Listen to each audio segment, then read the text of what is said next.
Good morning, and thank you all for being here today. Matt, I want to thank you and McKinsey for doing this work and shining a critical spotlight on the achievement gaps that this country faces and the urgency that we need to address these issues. I also want to thank my co-chair, Al Sharpton, from the Education Equality Project. From the day we started the EEP, he kept saying, we need the information, we need the data, and we need to show that things can be different. You're going to hear a lot about this report today. 3 highlights, the third the most important. First of all, we all talk about the racial and ethnic achievement gaps in this country and global achievement gaps. But what this report does is really put those things in powerful, compelling perspective. And indeed, those achievement gaps are mutually reinforcing. So if you think of our neediest kids in America and how far behind they are of our most advanced kids, and if you then think of how far our kids are compared to other countries globally, those achievement gaps become reinforcing and mean that things are going to get a lot worse for our children if we don't get serious about this. The second thing that McKinsey does is they not only point out the moral dimensions implicit in having achievement gaps based on race and poverty and skin color and zip code and all those things, they also point out the economic imperative of what we will face as a nation. It is in all of our interests to ensure that every kid gets an education that enables him or her to participate in the 21st century. But the third, and for me, most important thing, if you want to look hard, look at pages 10 and 14 through 16 of this report, exhibits 4 and 7 and 10, because they prove something that a lot of people want to say no to, and that is schools matter, and they matter big time in America. Sure, poverty matters. Sure, family matters. But schools can be the game changer. And what this report points out is that we are able in different states, in different cities, in different schools to get very, very different results with the same children. There are achievement gaps between poor African-American kids in different cities in the 4th grade that are 2 years that are going on right now. It's not the poverty for those kids. It's not the zip code.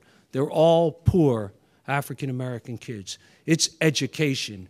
And shame on us, armed with that knowledge and the capacity to transform outcomes for our kids, that we don't get serious about education. To me, the framing question has always been, from the day I took this job, people have said to me, Chancellor, you'll never fix education in America until we fix poverty in America. Now, I care about fixing poverty, but those people have it exactly backwards, folks. We're never going to fix poverty in America until we fix education in America. And this report shows us that this is entirely doable. It's not easy. And I want to close with this note, that too long the discussion about school reform has been an echo chamber in which people who agree with each other talk to each other. We have got to get outside the echo chamber and indeed get to the people. School reform cannot be an elite movement if we are going to transform it. I think this president, and you'll hear from Secretary Duncan shortly, I think they have ideas that are powerful levers for real reform, but the people are going to have to make that happen. On May 17th of this year, we will celebrate as a nation the 55th anniversary of Brown versus Board of Education. It is a reminder of how far we've come and yet how far we have to go. Skin color, zip code still matter all too much in America as to the quality of education you get.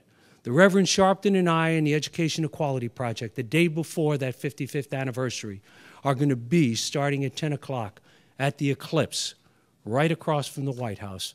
And we want people from all over this country to come out and say, education is the civil rights issue of the 21st century.